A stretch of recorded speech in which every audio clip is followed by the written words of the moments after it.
clase hablamos del estudio de mercado. ¿Me escuchan, jóvenes, por favor? ¿Estamos de acuerdo? ¿Sí? Sí, ¿No? Ya, perfecto. Les envié el último libro de Zapag. ¿Lo han leído, jóvenes? Espero que sí. ¿Verdad? ¿Han leído ese librito de Zapag? Hay un capítulo exclusivamente que habla del estudio de mercado. Ahí ya pueden observar, ¿están viendo? Dije, quedamos en que lo iba a mandar y no lo mandé. No, lo he mandado, niña, no puede ser, a ver, no puede ser. A ver, voy a revisar en este momento. A no ser que lo haya mandado al grupo de contaduría. A Olinga lo verifico. ¿Seguro que no hay, jóvenes? Pero se lo voy a ver, Prepa Proye, dice, ¿no? A ver, parece que sí. Pero el de Vaca Urbina tiene, sí, tienen razón, jóvenes. Ahora, yo estaba confiado en que tenían ese material. A ver, a Olinga se los mando. Voy a ubicar, correcto. A ver.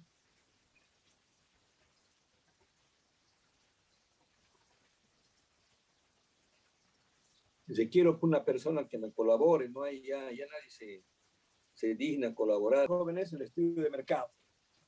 ¿Qué comprende el estudio de mercado? Esencialmente, voy a anotar acá arriba, por favor. Esencialmente, ¿qué contiene el estudio de mercado?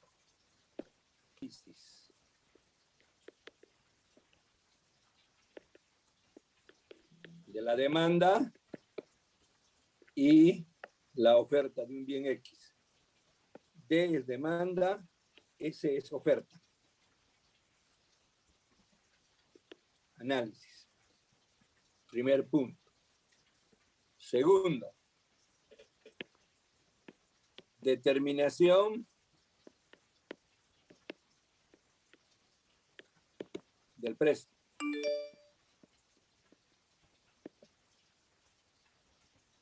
Y tercero,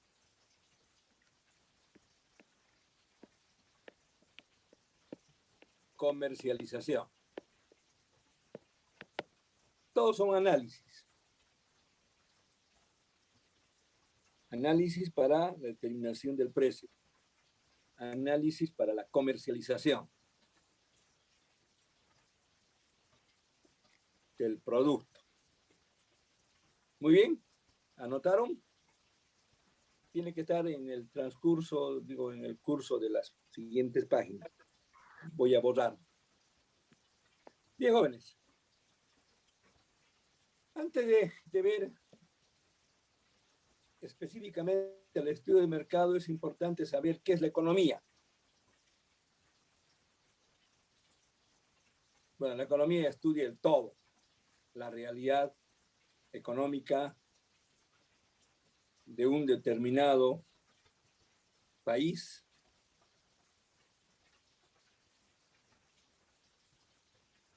a través del tiempo.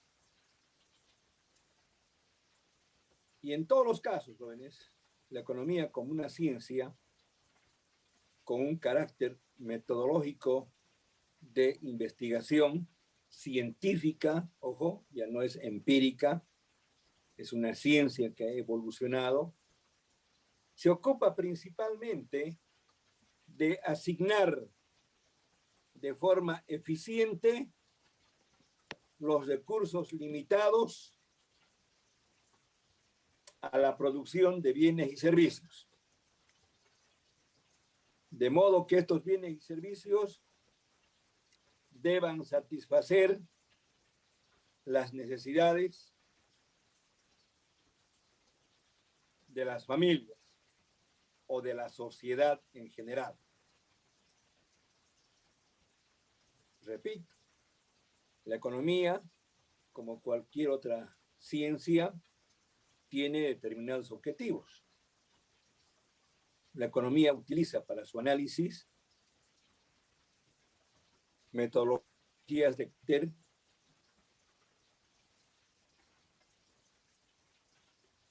carácter científico. y en particular y de forma preponderante, el objeto de la economía esencialmente es el de asignar recursos económico-financieros a una determinada actividad económica, particularmente a la producción de bienes y servicios. ¿Para qué? Para satisfacer las necesidades de la población.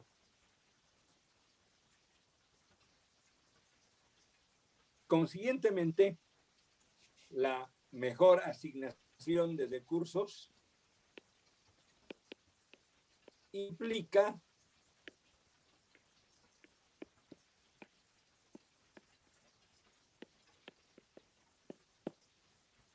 de recursos económicos y financieros, implica, jóvenes, hacer uso eficiente de este factor. Este es un factor de la producción, que es el capital. Hay que hacer entonces un uso eficiente de estos recursos. Yo diría uso eficiente del factor de producción conocido como capital.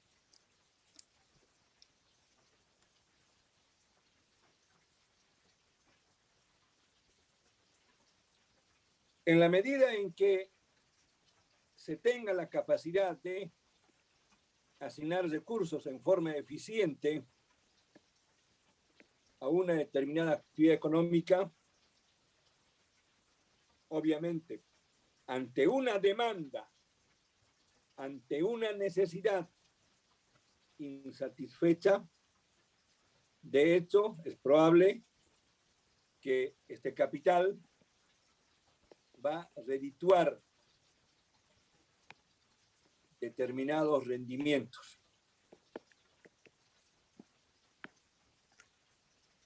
¿Qué son los rendimientos?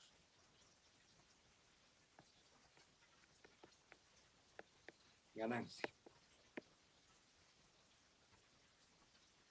beneficio, inclusive podemos decir a continuación, utilidad, y a continuación. Estamos hablando entonces, jóvenes, esencialmente de la inversión. Capital igual a inversión, inversión igual a capital. Y para ello, para que se dé la posibilidad de efectuar un uso eficiente de estos recursos a una determinada actividad económica, pasa necesariamente por un debido estudio del mercado. Ojo, por un debido estudio del mercado. ¿Para qué? Para identificar estas necesidades que tiene la población para poder satisfacer justamente dichas necesidades. Entonces, el debido estudio del mercado es fundamental.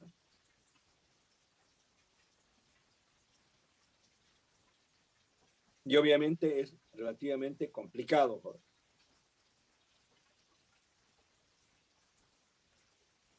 Sobre todo cuando uno debe trabajar con información cuantitativa.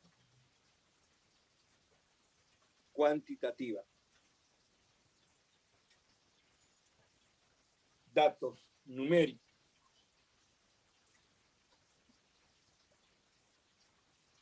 Lo contrario, cuando el uso no es eficiente de los recursos, es obvio que no habrá buenos rendimientos. En otras palabras, no se trata de invertir de manera empírica, cosa que mucha gente lo hace, a veces le va bien y la mayor de las veces le va mal y perdieron su capital de inversión.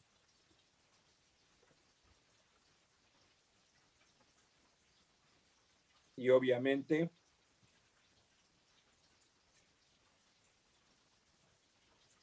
han sufrido pérdidas. Más aún cuando el capital de inversión no es propio.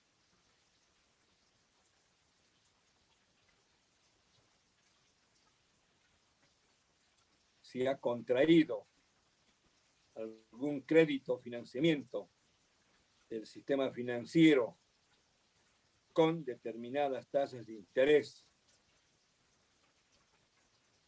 y que el empresario o el productor se obliga al cumplimiento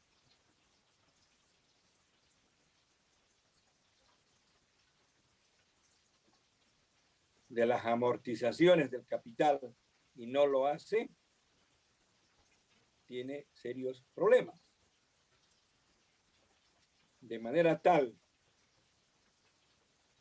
hay que llevar a cabo el estudio de mercado de la forma más consciente posible, sin falsear datos.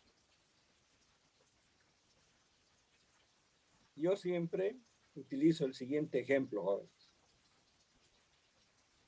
El estudio de mercado viene a ser el cimiento de la construcción de un edificio de algunos pisos, qué sé yo, 4 o 5 pisos.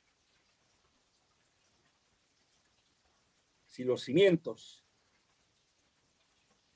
que se requiere para edificar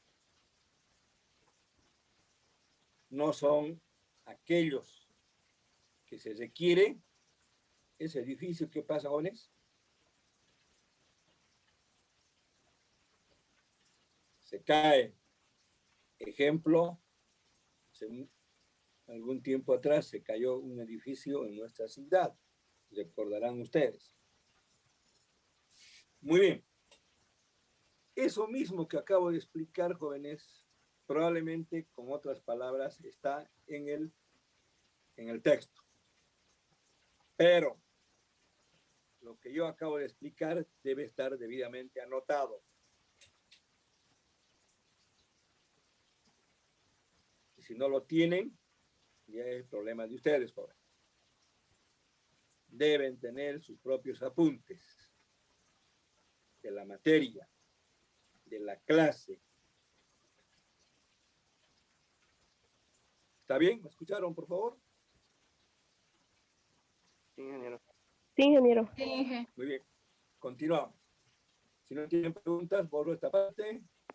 Estamos en 0 y voy a hacer algunas explicaciones más complementarias.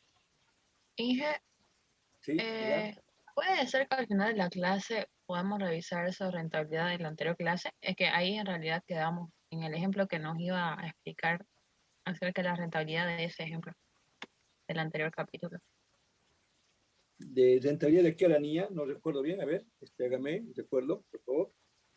Era había un ejemplo, era nuestro primer ejemplo, y lo interpretamos y quedamos ahí, que ahora íbamos a ver mejor ese ejemplo con la tablita donde está la parte de rentabilidad.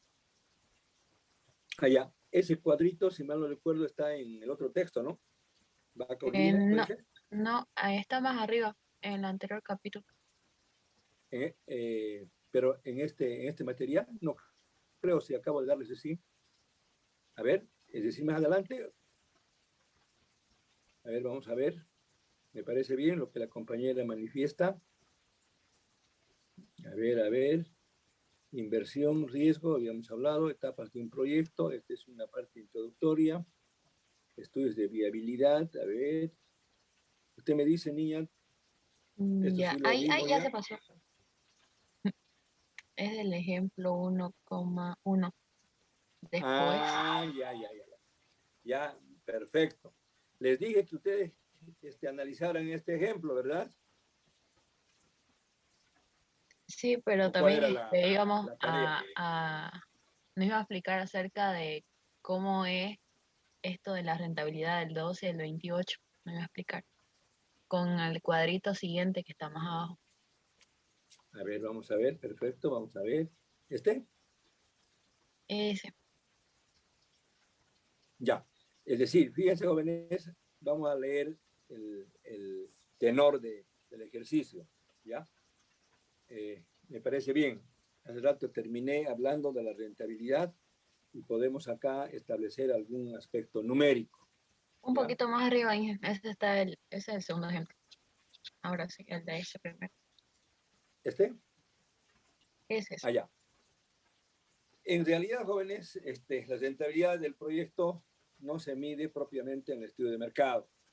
La rentabilidad del proyecto se mide una vez que se ha determinado la aplicación de indicadores. Bueno, acá hay un juicio a priori respecto a un problema, ¿no es cierto? Y dice ahí flujo proyecto. ¿Qué es ese flujo? Es un flujo de caja. Momento 1, incremento, la tasa respectiva, y el momento 0 es el momento en el que uno invierte. Es un ejemplito bastante simple. Hay un financiamiento, ¿no es cierto? Y en consecuencia determina el flujo del inversionista. A ver, este cuadrito sería bueno pretender entender, jóvenes. ¿Qué son los flujos? Es el movimiento de recursos en tiempo determinado. Cuando hablo de recursos siempre económicos y financieros. ¿Ya? Establece, se acostumbra a decir momento 0, el año 0. Momento 1 es el año 1. Hay un incremento de $120 producto de una tasa del 12%. ¿Ya? Acá. El momento 0, que la inversión que uno hace es de $1,000 y siempre lleva un signo negativo o se puede anotar entre paréntesis, que significa lo mismo. Entonces, la inversión en el año 0, en este caso particular, es $1,000. El siguiente año llega a 1,120. ¿Cómo? Producto de esta tasa de interés, el 12%. ¿Cuánto es el 12% de 1,000?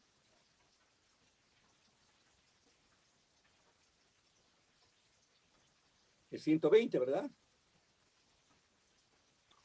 Sí, genial. 0.2 se multipliquen por 1,000. 120.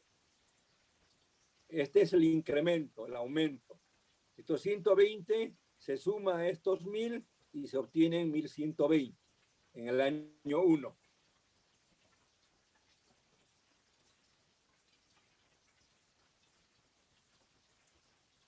Es eso. Entonces, ¿para qué el incremento sea mayor o menor? ¿De qué dependerá?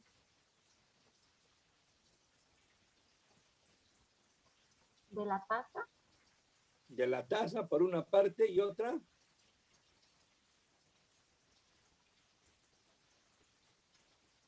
El ingreso. de la inversión. A ver, usted le pone acá $1,500 de inversión multiplicado por 0.12, ¿cuánto le da?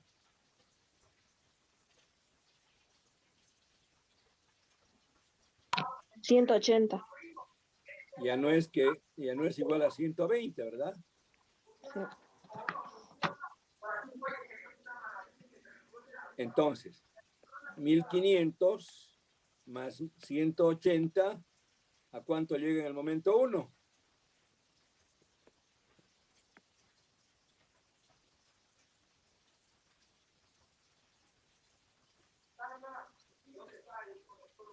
¿1680?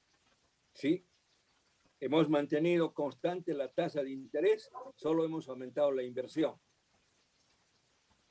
Podremos hacer algo inverso, mantener el monto de la inversión y modificar la tasa de interés, que se yo, al 15%. O 20, o 18, manteniendo los $1,000 de capital de inversión. Obviamente el incremento se modifica y por supuesto que también se modifica el monto del año 1.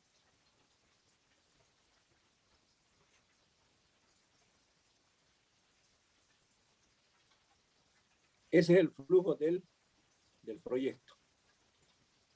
Rentabilidad del proyecto. ¿Cuánto viene a ser? 120.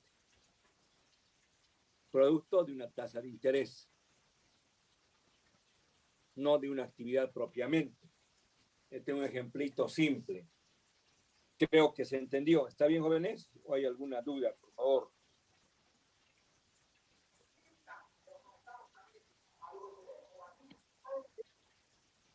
Hola. Ingeniero, se entendió y Ya. en financiamiento, ¿por qué en el momento 1 es negativo diferente al flujo del proyecto? A ver, ¿dónde dice 1? En financiamiento es negativo y en el flujo del proyecto en el momento 1 es positivo. Allá, vamos al siguiente análisis. ¿Puedo abordar, por favor? Ya me parece bien. A ver, van a contribuir ustedes. Ya, hemos entendido el flujo del proyecto, ¿verdad? ¿De acuerdo? Ya. El financiamiento.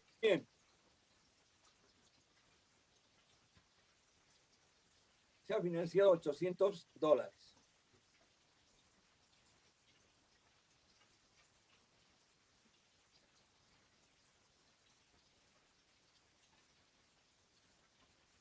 Su tasa de interés es del 8%. ¿Por qué es negativa la pregunta? Porque es una obligación, no es dinero del proyecto. Es una deuda. Hay que devolver los 800 como capital principal y además ese monto gana intereses.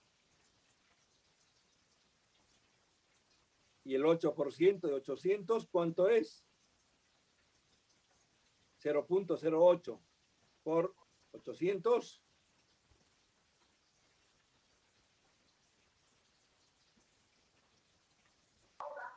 $64. 64. Este se llama, jóvenes, intereses que se tiene que pagar por el préstamo. En consecuencia, este interés más 800 en el momento 1, el año 1, representa un monto de 864 en la deuda. Es eso. ¿Se entendió? Sí, genial. Sí. Entonces, el flujo de proyecto sí o sí debe tener un menos, pero no quiere decir que es por deuda, ¿no? No, en el flujo del proyecto no entra la deuda.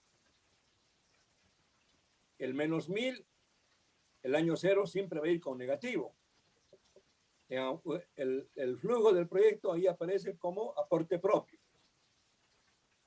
La inversión, jóvenes, que estamos anticipando mucho, porque el autor nos los pide, tiene dos líneas de financiamiento.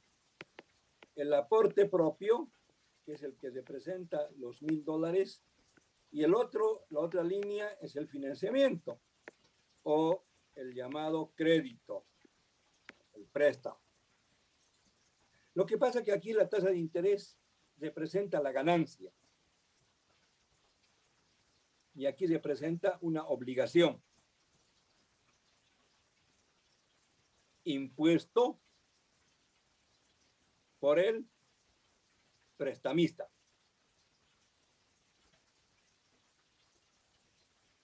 Hay que diferenciar esos dos conceptos. Por eso que siempre el primer año, el año cero, joven, no el primer año, el año cero, siempre se va a representar con signo negativo, el monto de la inversión.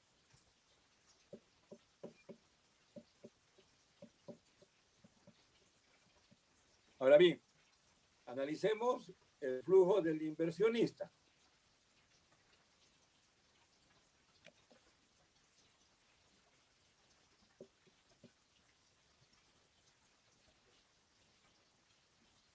El flujo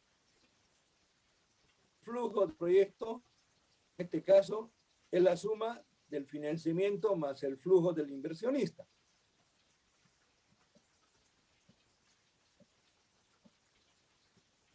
¿Sí o no?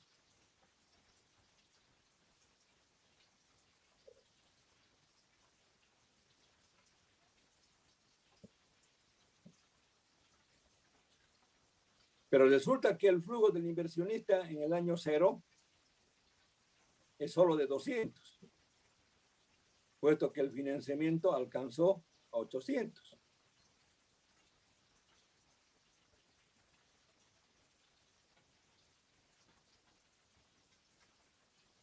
Entonces hay que diferenciar el flujo del proyecto y el flujo del inversionista.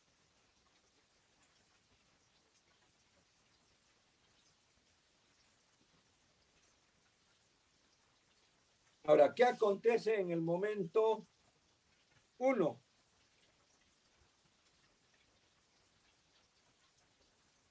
A ver.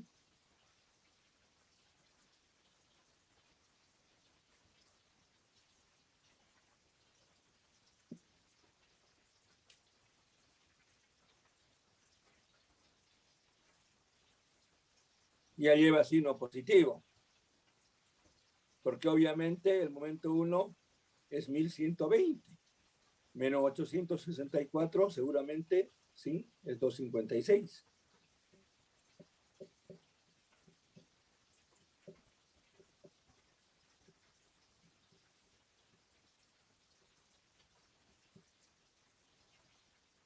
Sí. ¿Está bien? ¿Y el incremento cuánto es? 56. También la diferencia entre 120 menos 64.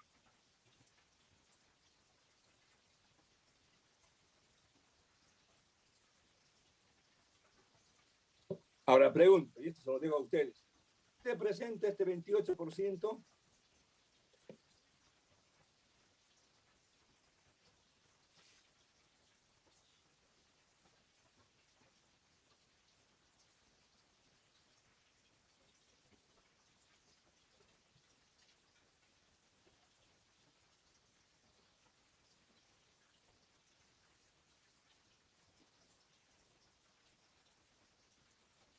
¿Ah?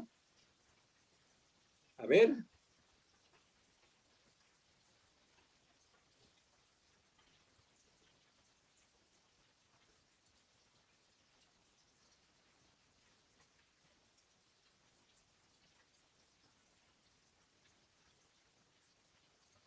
¿Y de dónde salen los 0.28? Perdón, los 28 de la tasa.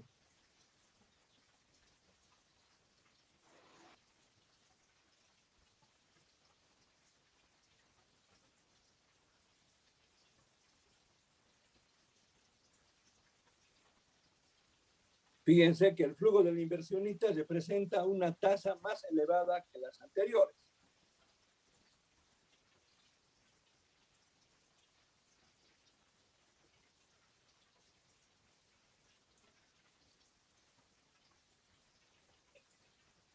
Si usted multiplica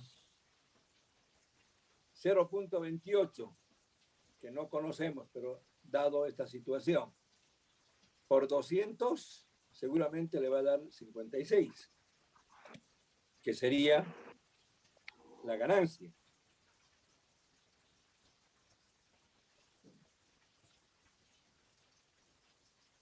Y obviamente esa ganancia se incrementa a los 200 y obtenemos 256.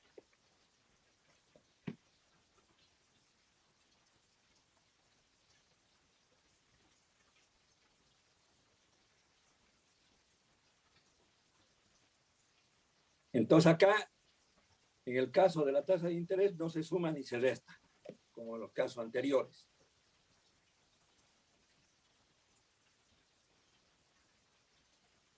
Lo que significa entonces que la rentabilidad del inversionista tiene una tasa de interés mayor, esperada.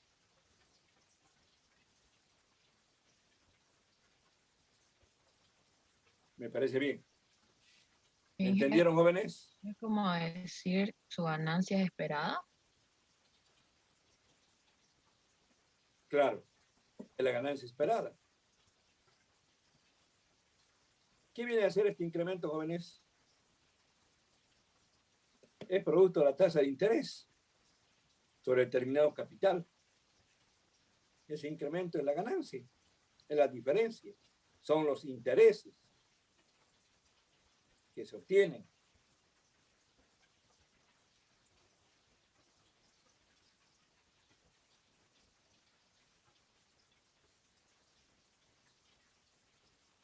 Son intereses que se constituyen en ganancia.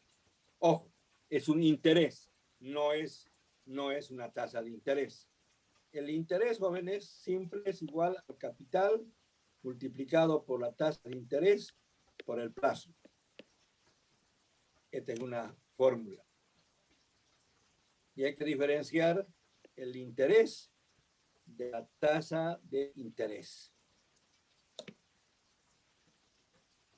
Y aquí estamos hablando de esto. Aquí estamos hablando de esto. Capital es esto. Y N es el tiempo, un año.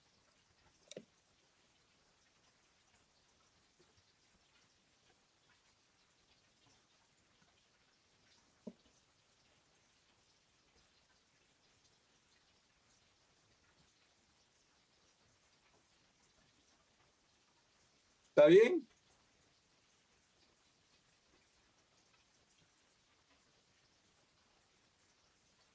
Estoy en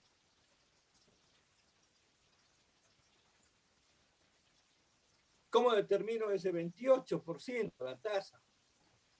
Te lo dejo como tarea, jóvenes, para la siguiente clase.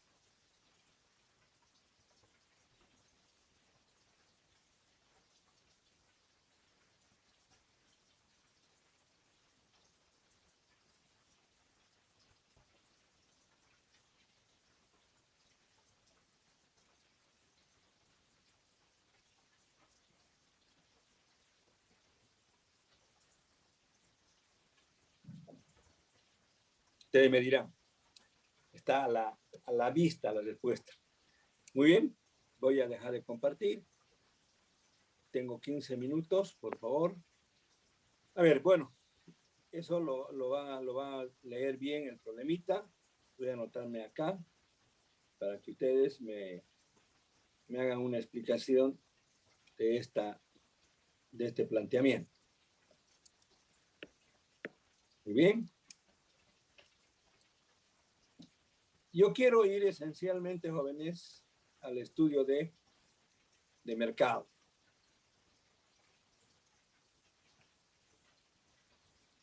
En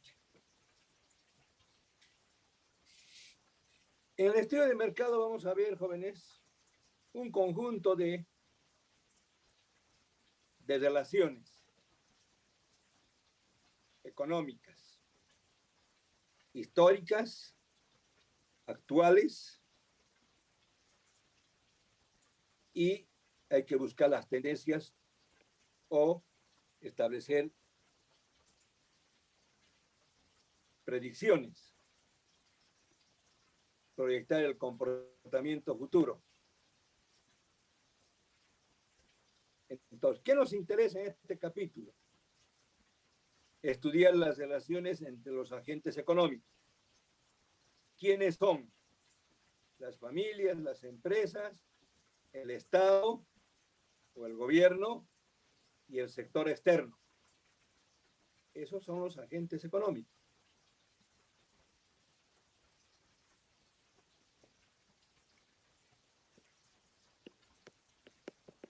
Familias, empresas, gobierno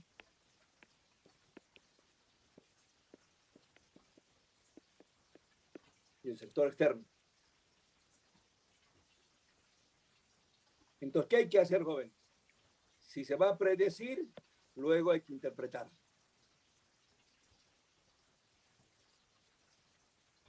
Recordarán ustedes que yo les manifesté cuando existe o aparece el problema económico, porque los recursos disponibles son insuficientes, son pocos, frente a múltiples necesidades. Es ahí donde aparece el problema económico. De la misma forma, la fuerza de trabajo también puede ser escaso, aunque la realidad nos muestra lo contrario. Hay gente que desea trabajar, pero no hay fuentes de trabajo.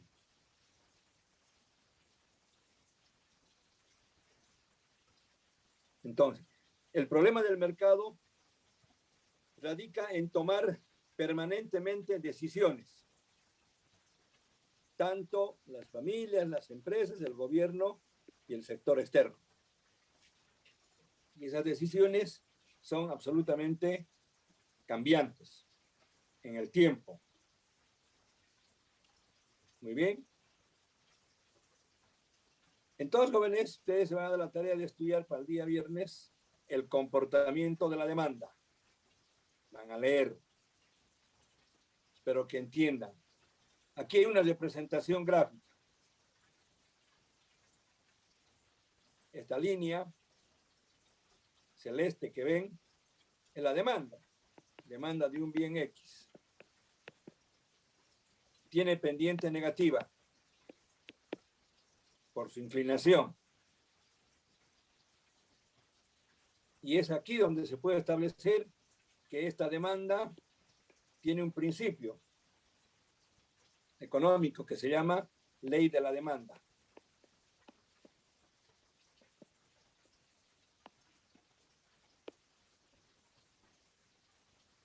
¿Qué dice la ley de la demanda? En este caso, veamos primero este. Punto A, punto B.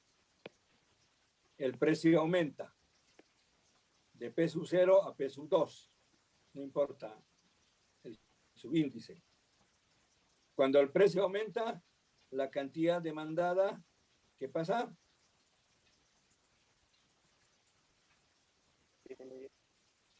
Disminuye. Estamos relacionando el precio en el eje de las ordenadas y la cantidad demandada en el eje de las abscisas.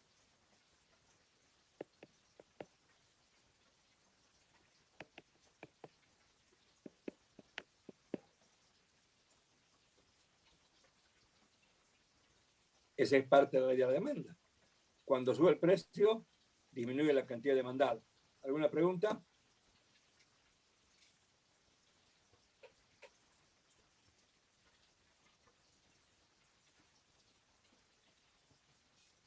En el otro gráfico ocurre lo contrario, jóvenes. En este caso disminuye. Podemos colocar acá punto A, punto B. Disminuye el precio y obviamente aumenta la cantidad demandada. Seguimos con la ley de la demanda. Baja el precio, aumenta la cantidad demandada.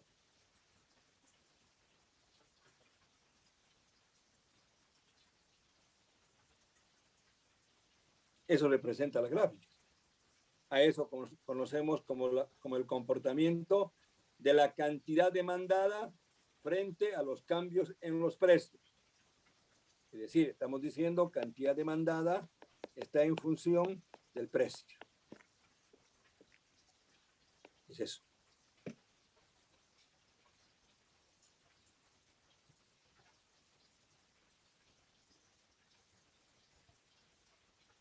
¿Me entendieron, jóvenes? Sí, ingeniero. Ya. Espero que estén tomando apuntes. Deberían ustedes haber graficado, haber hecho esas anotaciones, etcétera, etcétera.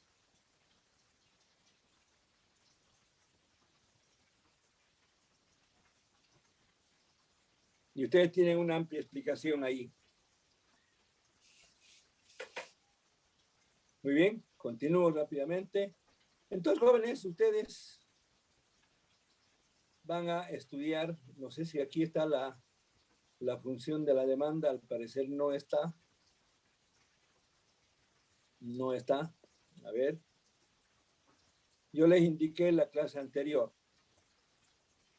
Si alguien me dice, se gana un punto. Tengo acá mi lista a mano. A ver, ¿dónde está? Y al 320 tengo yo 65 estudiantes inscritos. Y hoy voy a llamar lista, como en escuela, cosa que no voy a hacer en todas las clases. Simplemente voy a dar lectura a los apellidos en sala. Y eso se graba. Antes de eso, le podría decir que ya sé de dónde salió el 28 de la tasa. ¿Cómo tú? A ver, dígame, niña, ¿cómo se llama? Por ahí se gana un punto. A ver. Guzmán Velarde. Ya, dígame, a ver. Bueno, de la fórmula que nos dio, hay que despejar lo que es la tasa y va a quedar lo que es el incremento sobre la capital. Entonces, en lo que era el flujo del inversionista, el incremento era 56 y lo que era lo de capital era 200. Entonces, haciendo el cálculo hace 0,28 y yo multiplicándolo por 100 ya da el 28 de la Ya, tasa. es un procedimiento, correcto. O caso contrario, usted divide y tiene 1.28.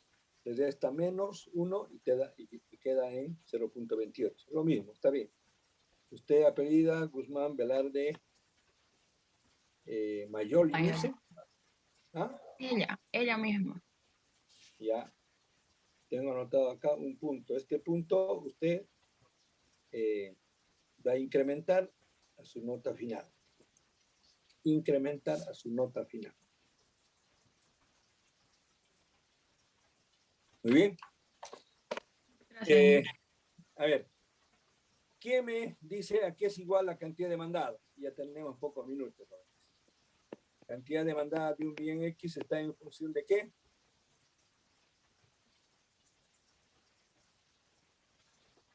Del ¿De qué precio. variable?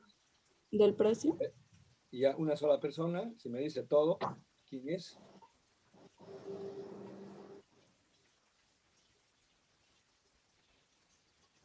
Nada.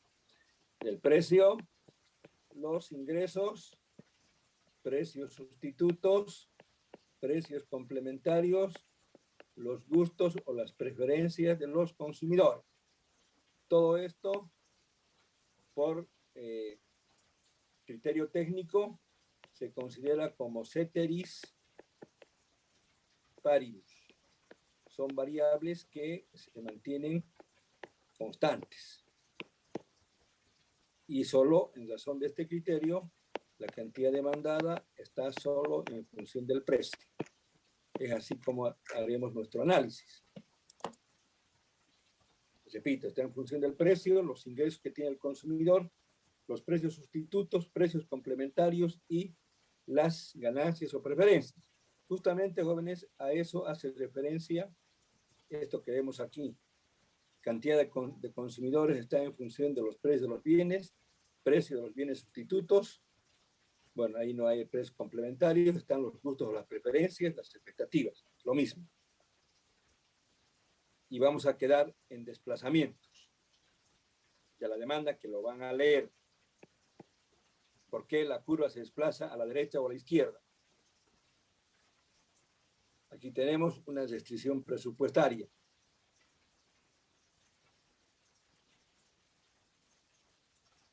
Aquí hay un criterio de niveles de satisfacción con restricción de recursos. Lo van a leer. Les explicaré luego yo las curvas de indiferencia. Si pueden, lo van a leer. Aquí cómo se maximiza la utilidad. Lo van a leer, la teoría. Y vamos a quedar en las elasticidades. Hay 3 tipos de elasticidades. ¿Dónde está? No hay.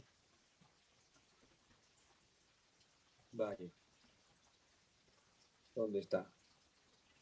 No hay como subtítulo. Bueno, aquí habla de las elasticidades. Tenía que tener un subtítulo, jóvenes, aquí. ¿Dónde está? No hay. Bueno, acá ingresamos entonces a la denominada elasticidad. Aquí está elasticidad elástica, elasticidad inelástica, elasticidad unitaria. Esto vamos a ver el viernes, jóvenes. Les puedo leer, por favor, solo hasta la elasticidad, hasta acá. No va a tocar todavía la elasticidad cruzada. Solo quiero hasta acá. Muy bien. ¿Alguna pregunta, jóvenes? Tienen que leer ese material. Muy bien, voy a salirme de este texto, voy a detener mi transmisión.